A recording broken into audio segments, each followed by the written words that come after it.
Hey, what's up everyone? My name is Trent Russell. In today's video, I'm going to share with you the exact blueprint I use to grow my audience past 68,000 people on LinkedIn and YouTube. Let's get started. If you are a beginner that's interested in starting to build an audience, starting to establish your personal brand, if you are already posting on one of these two channels and perhaps you have a full-time job like I did and you just want to accelerate your growth to the next level, or if perhaps you're past those two stages and you eventually want to start monetizing, I'm going to share with you how I was able to establish a six-figure online business. I have absolutely nothing to sell you here today. I thought about turning these 10 lessons into a course, but I decided that everything I have today is because of you guys and what I've been able to accomplish online. So no newsletter signups, no paid communities, no courses, no coaching. I just want to deliver as much value as I possibly can to you here today, because that is the underpin. That is the premise to being able to grow an audience. And that is lesson one: give without the expectation in return. Do those of you know who Chip Wilson is? He's the founder of Lululemon. He's worth $5.8 billion. I wear Lululemon clothes each and every day. For those of you who think you're late to the game, for those of you who think you're behind others, for those of you who think, hey, it's just never going to happen to me, he founded Lululemon, a multi-billion-dollar company, at age 42. So think about that. Next time you feel like, hey, it's just not working for me.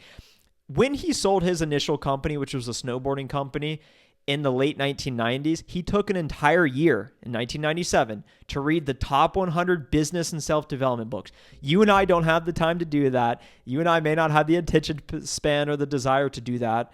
So his key lesson from doing all that, he tells us right here, he developed a new theory on business that allowed him to accumulate a net worth of $5.8 billion.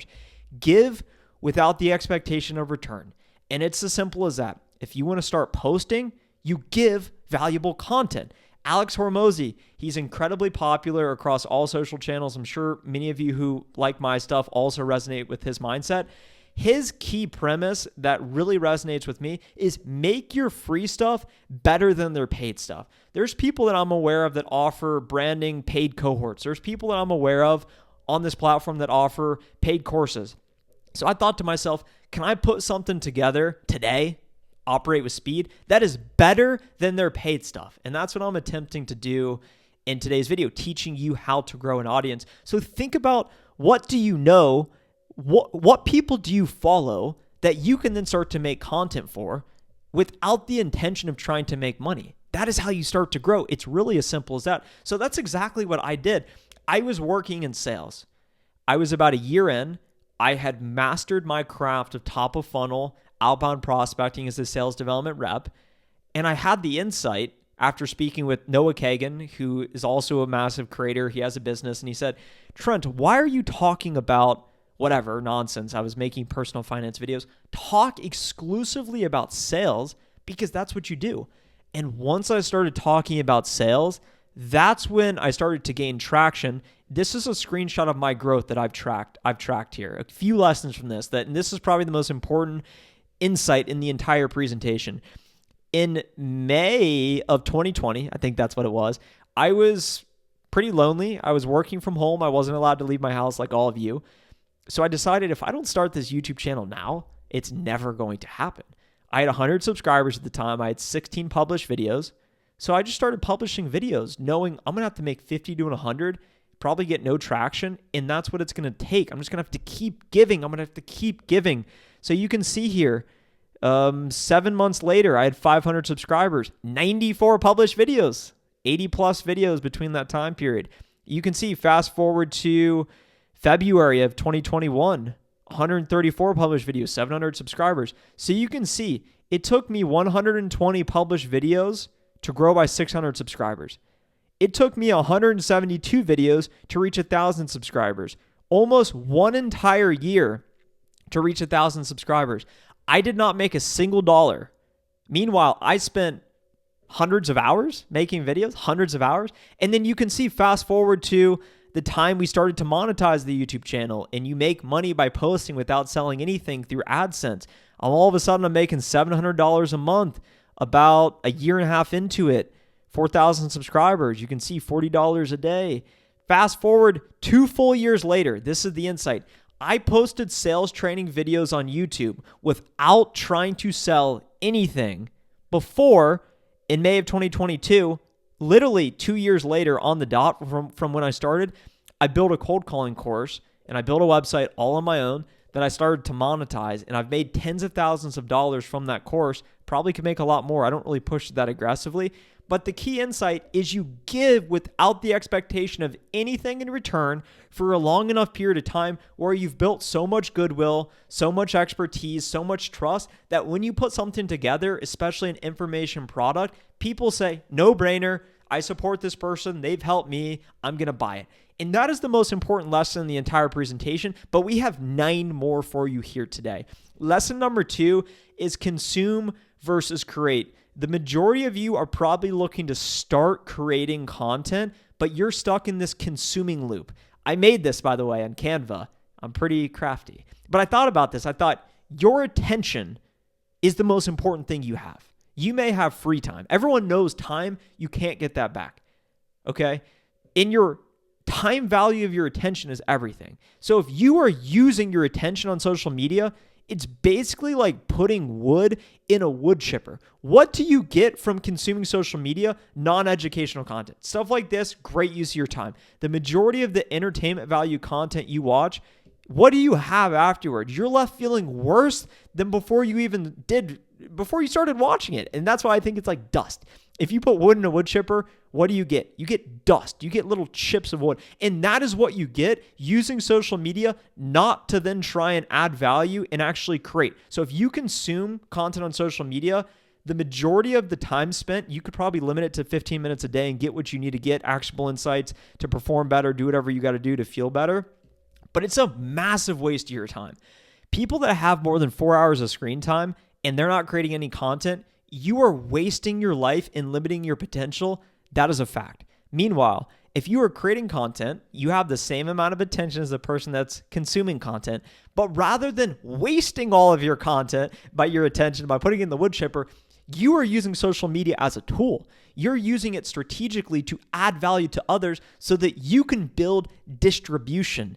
Distribution builds you credibility. So you get fired, all of a sudden you make a post that you're looking for a job, dozens of people reach out, you have more career options. Or eventually you build enough distribution like me and you can ask yourself, well, what do folks in my audience struggle with on a day-to-day basis? Okay, I talk to salespeople, they have to cold call, they struggle hitting their quota. What can I share that worked for me? How can I monetize that? And that is 2 years down the road from when you start. But if you use your attention in a strategic way and look at social media as a tool that you'll create on, like what I'm doing right now, you create value. You have a beautiful table that you can do anything with. I want you guys to start creating and consuming less. So you're thinking, Trent, I want to start creating. What do I say? How to do it? And it's as simple as this. Rather than thinking how to do things, positioning yourself as an expert or a thought leader, you don't need to do that because there's people out there that have way more experience than you, that have way more credentials than you. I didn't have any credentials when I started. I was a year into my sales job, had hit quota a few times, and was just like everyone else. But all of a sudden, I start talking about how I do things, and people resonate with that. I documented my successes, promoting from SDR to AE. I documented my failures, missing quota, eventually getting fired, and my day-to-day personal experiences about what I was up to. And you can see it's as simple as that. I looked at my 101 top performing LinkedIn post. And this messaging is relevant to LinkedIn and YouTube primarily. It's universal. You can actually download this on my website, my 101 LinkedIn posts, because I analyzed it. And 2 of my more popular posts, 107,000 impressions. What I did was I said how I documented, pulled in a $34,000 deal at 9 p.m. last night to finish the quarter. I said what I did. Anyone could say that. Hey, I woke up at 5 a.m. this morning to work out and I didn't feel like it. Oh, all of a sudden now you resonate with some people. You talk about how you are doing things. You can see over here, there's a prospect I have called 56 times over the last 2 years that returned my call yesterday. I documented what happened. Given there's a little bit of showmanship in there. And you can see I embedded a link to one of my courses. I just was like, let me just put that in there and see if anyone clicks it. I don't think I had many sales, but 55,000 people saw this. This isn't me sharing some groundbreaking strategy. I didn't reinvent how to cold call. I just said, this is what I am doing And that resonates with people because they're also experiencing the same BS on a day-to-day basis. Number 4, so you're thinking, cool, Trent, I want to do it. I know what to say now, but I'm afraid. What are you afraid of? Ask yourself truly, what are you afraid of? This is like you right here. If you're afraid to create and afraid to post, you're sitting here and you're like, I don't want to know what's behind that door. I want what's behind the door. What's behind the door is monetizing, making money online, getting recognition, adding value to others, feeling like I'm contributing to society. Whatever your core fundamental why of wanting to post and watch this video to the end and smash the like button now is, I don't know what it is. But what I can tell you for certain, I was in your spot once, and my concern of starting and opening that door was judgment. Hey, what are people going to think of me? Everyone on LinkedIn I work with. Do I ask for permission? Like, what if I sound stupid? I'm not a great writer. Everyone I work with is going to judge me, and they absolutely did. So believe me, if anyone tells you just don't care about it, don't worry about it, everyone cares about it. Everyone wants other people to like them. But that's the reality of you putting yourself out there, swimming against the tide, is that people are going to judge you. And if you cannot accept that, you can stop watching the video now. Self-doubt. I don't know what to say. I'm not special. Hey, I still experience this daily before posting, but I just don't worry about it. I just keep posting anyway, and that's going to get to one of our later lessons. Criticism. I've lost friends over what I've done because some people, you either outgrow them or they're just not supportive to you. You're going to get some backlash from close friends, potential family of putting yourself out there. Everyone has to deal with it, and you got to ask yourself if it's worth it or not. And if people around you are criticizing you, who cares about them in the first place? If the people around you are supporting you like I am and saying, go for it, you can do it, why not you? Then open the door, and then all of a sudden you're going to be behind the door, you're going to be confused, you're going to be figuring out, and then you're going to see a curtain. And behind that curtain is everything you want as to your desired outcome of what you hope to achieve from watching this video. Making money online, building an audience, having more career options, making more friends, finding community, getting a purpose.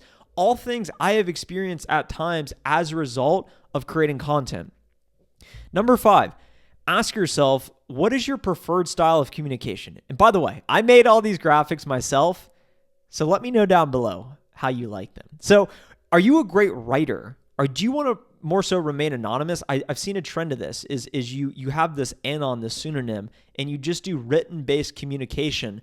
I'm a big fan of the Bold Tide community. I follow Bold Tide Bull, and I subscribe to the paid Substack, and there's a community, Bold Tide Salesperson. I'm sure a lot of you guys know him.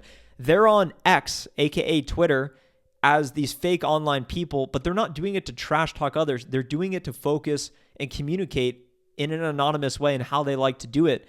And that's an opportunity you can do. But I would recommend you build a brand around your name of Trent Russell, of your name. You go to LinkedIn and you just start writing. It's much easier to do this. The barrier to entry is simple because you just pull out your computer, type 140 characters, and boom, you're already online. You do a written-based text. So you can focus on writing and text-based content, or you can do what I did, which is what I think the clear trend is. People love consuming video-based content. Why do you think TikTok is so popular? These little short clips. People's attention spans have been destroyed in real time. So how can you use that to your opportunity? Or how can you do what I did and focus on video first because you enjoy talking to people, you enjoy the interaction, more of the authenticity. People can see you, they can feel you. And go to YouTube. Go straight to YouTube. This to me is the best place to create because you get paid once you achieve a certain threshold of, they lowered it recently, it's even easier, 500 subscribers and 3,000 hours of watch time. Once you achieve that, which anybody can do, it took me more than a year. It took me a full year. So think about it. I had real experience. I'm a decent communicator. I had the desire. It took me a full year. So you got to give a lot. But once you get to the other side, it's well worth it. Number 6, this is a principle we talked about inside the software company I worked for. Nail it and then scale it. Scale it. A Steve Jobs quote, do not try to do everything. Do one thing well. Steve Jobs invented the iPhone that you use for hours each day. If he does not want to multitask, if he does not want to focus on multiple things, then why should you? Everyone that comes to me that wants to create content or already is, they're overextending themselves. They're thinking, I need to do a long form podcast. I need to clip that up and do a medium form video. I need to clip that up into a blog post. You are too distracted. Focus on nailing one channel. What is the one channel you care about the most? For me, it was YouTube. I only posted YouTube videos for like a year. And then eventually I thought I'll post my YouTube videos on LinkedIn. That did not work because I did not nail LinkedIn. You need to focus on the individual platform. Do not focus on multi-purposing content. I get paid money to make content. I can afford paying people, and I have done this. And I still don't even do this because unless you have a full-time team and all of these resources, it is just not going to work. So I would recommend focusing very intentionally on a single platform, whether it be YouTube or LinkedIn. You're not worried about the monetization. You are just worried about figuring out and growing your audience and distribution on a single platform, and then you can scale it. And then you can grow 30,000 followers on LinkedIn and YouTube. Not many people who are trying to sell you the courses on LinkedIn also have the YouTube channel. The YouTube is very, very challenging. So nail it and then scale it. Number 7, remain core audience obsessed. And that's why part of the reason why I'm making this course is you'll start to get distracted and you'll start to face the question, am I creating content for me or am I creating content for this avatar, for this audience? Some people try and optimize for growth and they're more worried about impressing people that are not following them than delivering value to the people that already are following them. So focus on who is your core audience. To me, it was salespeople. So I started to ask myself, I'm going to focus very intentionally on just adding value to salespeople, even more specifically to sales development reps who like to cold call. So I asked myself, what do I know? And I built a brand and a reputation around cold calling because it's something I like to do and it always seemed very obvious to me. And that's the insight. What seems obvious to you is gold to others. For me, it was cold calling. So you can see I have an entire playlist on my YouTube channel, top 10 cold calling videos, 48,000 views, 30,000 views, 35,000 views. You can't fake this. This is real value. This is real results. This is real audience because I focus very intentionally on cold calling. When I look at my YouTube analytics, my last 365-day top performing video performance, you can see the titles of the videos. You can see whether the video was edited or not. You can see the duration of the video, and you can see the core topic of the video. Cold call, cold call, cold call, sales career job, cold call, sales career money, cold call, sales career money, cold call. You get the picture. I didn't veer off to say, let me talk about the stock market. Let me try and pump to cryptocurrency. I asked myself, who is my core audience? It's salespeople, SDRs, tech sales, cold calling. And my most popular videos are when I'm delivering value to that core audience and I'm focused on making sure I continue to give them a reason to want to follow me and subscribe me and support me. And that's another really, really important point is remain focused on your core audience. Number 8, a live post is better than a non-live perfect post. I found this online. I thought it was a cool little graphic. Another thing that stops a lot of people, including me in the beginning, is you start to focus on what you don't have versus what you do have. Well, I don't have a camera. I don't know how to upload. I don't know what to say. You're too worried about the mechanics. Pull out your phone, turn it horizontally, speak for 10 minutes, send that file to your computer, and then post it directly to YouTube. No one's going to see it. And it gets back to the fear thing about everyone's worried about it being perfect because you don't want to get judged because you're going to feel like other people are going to think you're stupid. When the reality is that nobody is going to see your first 100 posts, which is why it's so hard and you have to offer so much value. The biggest problem I have is that not enough people see my post. And that's what bums me out nowadays. So you, someone who's never posted, why in the world are you worried about too many people seeing your post to the point where you're going to get judged and embarrassed? It is simply irrational. So a live post, putting it out there is better than thinking about what you should actually say. Just say it, do it, take action, and learn from the instant feedback because, number 9, your comments are an ecosystem. The challenge with social media is that it is real-time feedback. It's not, we're going to do this campaign, we'll learn in 9 months if it worked or not. I'm going to post a video, and within the first 2 hours, I will understand how well this video is resonating with people compared to the last 10 videos I posted. And this is one of the most challenging things to me is when you post something that gets terrible feedback, meaning low engagement, or you post something where people say mean things to you. you can see my TikTok. And I'm not even talking about TikTok. I got 11,000 followers on TikTok, and I don't even try on it. I don't care about TikTok. So for those of you who also follow me on TikTok, I do care about you. But I post TikToks, and you can see this. I get wrecked in the comments section. Bro still gets no play. He's a goddamn pipeline generating machine. Okay, that's actually a good one. See, people say funny stuff like that. It gets all this engagement. On YouTube, you can see it's an ecosystem. So the key point here, and this is a bad representation because I don't always look at TikTok. I really don't look at TikTok at all. I reply to every single YouTube and LinkedIn comment. On some occasions, there's too many comments and I'll just go through and like them. But for years, I'm responding thoughtfully to all of the comments because it's a way to build goodwill and trust with your audience. If you are going to take the time to comment, I'm going to take the time to read it. And I'm going to do what I can to reply to it, acknowledge you, and hopefully deliver an even more thought-provoking response. Like if you say a question, I want to respond with an answer. So that's what I'm doing. I'm going to acknowledge all the comments. And you can start to think about this for those of you who are extra wise. I've heard this from a guy named Luke Belmar. He did Facebook ads, and he found that he would post something, and his best opportunities to sell people are in the comments. He would get a burner account and he would post a controversial comment because it would drive engagement. When people are engaging with your post, it means the algorithm will then push that post to other people because it's telling LinkedIn, hey, people are resonating with this. People like this. Let me show it to more people. So you responding to the folks who comment on your post, bare minimum. So make sure to use that to your advantage, but also use it as a way to understand what people are liking and not liking. Finally, number 10, deposit versus withdrawal. And this is just a truth I've found with the monetization. So many folks give with the expectation of return, and that's what holds them back from ever growing in the first place. When you do start out with this idea of, hey, I'm late to the game, I want a tree.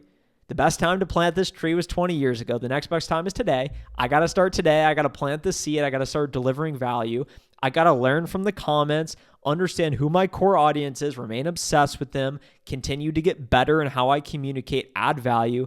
And then eventually this harvest will become an abundance. You have deposited so much energy, love, attention, value to this garden that you can eventually withdraw. You can eventually pull up one of these plants. Maybe it's a peach plant from Georgia and you want to go eat it. Maybe you want to go pull it up and give it to someone else, whatever it may be. But ultimately, you can only withdraw after you have deposited so much to the point where you do not need to become overdrawn. That can be another problem, is if you start to try and monetize, it will turn people off. And then all of these deposits start to go away.